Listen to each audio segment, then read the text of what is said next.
Assalamualaikum warahmatullahi wabarakatuh. Halo semuanya, perkenalkan nama saya Hikmatun Nazila.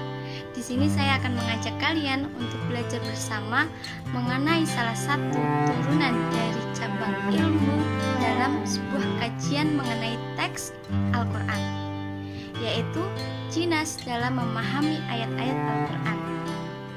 Nah, jinas ini masuk dalam sebuah cabang ilmu badi dalam kajian balaghah. Ilmu balaghah adalah sebuah ilmu yang harus dipelajari dan dikuasai oleh orang Islam dalam memahami keindahan teks-teks Al-Quran. Secara bahasa, ilmu badi berarti sesuatu yang diciptakan dan diwujudkan tanpa ada contoh yang mendahulinya. Secara terminologi, ilmu badi merupakan suatu ilmu yang dengannya diketahui segi-segi, yaitu metode dan segala cara yang ditetapkan untuk menghiasi kalimat dan memperindahnya, dan keistimewaan-keistimewaan yang dapat membuat kalimat semakin indah, bagus, dan menghiasinya dengan kebaikan dan keindahan setelah kalimat tersebut sesuai dengan situasi dan kondisi yang telah jelas makna yang dikehendakinya. Menurut Imam Akhdari, ilmu badi adalah ilmu untuk mengetahui cara memperindah suatu ungkapan baik pada aspek lafadz maupun pada aspek makna.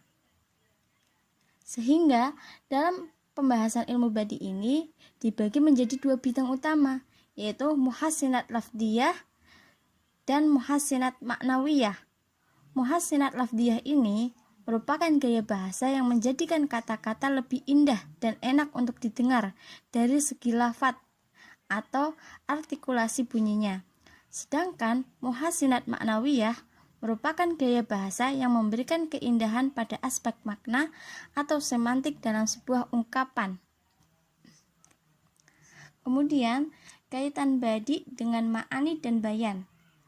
Secara garis besar, ketiga disiplin ilmu ini merupakan salah satu dalam kajian ilmu balaghah yang secara global mempelajari kaidah-kaidah mengenai gaya bahasa untuk dipergunakan dalam pembicaraan atau tulisan.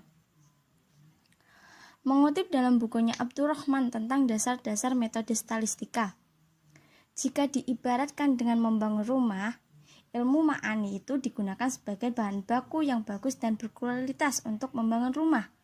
Sedangkan ilmu bayan sebagai bentuk bangunannya yang dijadikan sebagai tembok, atap, pintu, dan lain sebagainya. Dan ilmu badi ini sebagai penyempurnanya, sebagai finishing, yaitu berupa hiasan rumah untuk memperindah penampilannya.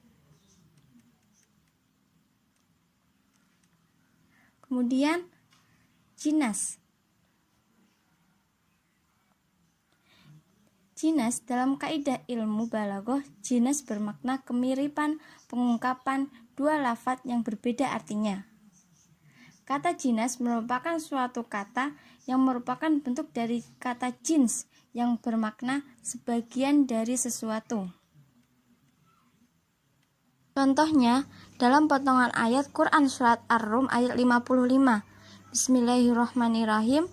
Wa yauma taqumu sa'atu yuksimul mujrimun ma labisu khaira sa'ah, yang artinya, dan pada hari terjadinya kiamat bersumpahlah orang-orang yang berdosa, mereka tidak berdiam diri di dalam kubur melainkan sesaat saja.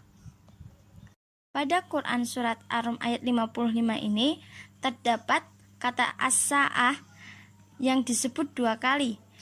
Pada kata pertama, sa'ah berarti hari kiamat, sedangkan pada kata kedua bermakna saat atau waktu yang sedikit. Hal inilah yang menyebabkan pengungkapan suatu kata yang mempunyai dua makna tersebut pada tempat yang berbeda disebut dengan jinas. Jinas dibagi menjadi dua, yaitu jinas tam dan jinas ghairu tam. Jinas tam merupakan sebuah kemiripan dalam 4 hal, yaitu jenis hurufnya, jumlah hurufnya, keadaan harokat dan sukunnya huruf, dan urutannya. Sedangkan jinas ghairu tam adalah jinas yang keserupaan dua kata dalam pelafalan dan berbeda makna. Jika dalam jinas tam terdapat 4 hal kesamaan, maka dalam jinas ghairu tam ini salah satu syarat tersebut tidak terpenuhi. Kemudian contohnya jinas tam yaitu terdapat dalam sebuah syair, wasamaituhu Yahya li Yahya falam yakun illa radda amrillah fihi sabil. Dan aku memberinya nama Yahya agar ia senantiasa hidup, namun tidak ada jalan untuk menolak perintah Allah padanya. Pada syair tersebut terdapat kata Yahya yang digunakan pada 2 tempat. Pada tempat pertama, Yahya itu bermakna nama orang. Sedangkan pada tempat kedua, Yahya itu bermakna hidup. Kata Yahya yang diulang tersebut pada kedua tempatnya mempunyai kemiripan pada jenis hurufnya, yaitu jumlah hurufnya, keadaan harokat dan sukunnya huruf dan urutannya.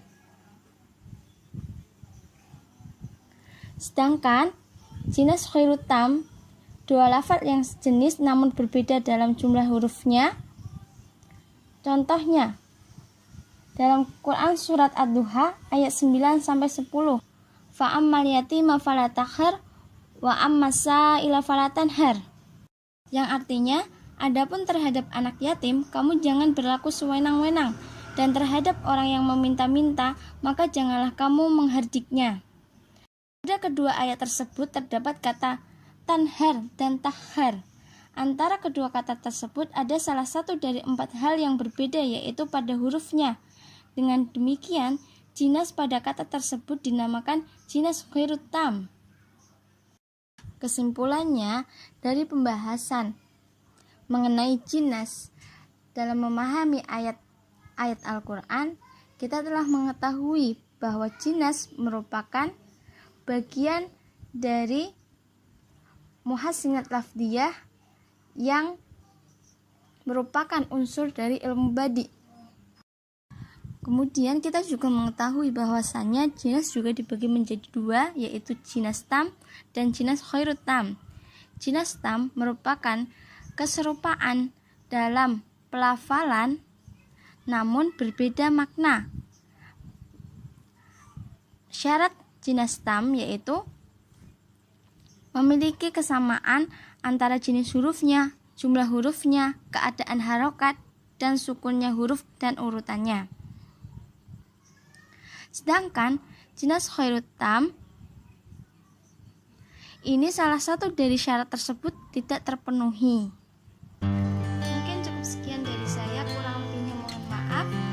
Sore hari pergi kondangan, pulangnya membawa berkat. Demikian yang dapat saya sampaikan, semoga bermanfaat. Wassalamualaikum warahmatullahi wabarakatuh.